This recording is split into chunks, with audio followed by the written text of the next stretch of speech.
আনার ক্ষেত বা বেদানা বাগান দেখা যাক। দেখেন, বেদানার ভিতরে একেবারে লাল টকটকে। ওয়াও!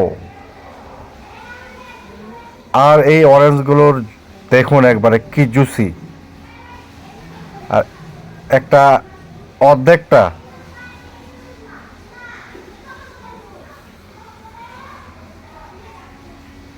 এখানে, এগুলো হলো এক অ্যাপ্রিকট গাছ। এই যে এটি আখ, ইক্ষু ক্ষেত, যে যেই নামে চেনেন, গ্যান্ডারি। আসলে রসালো অনেক।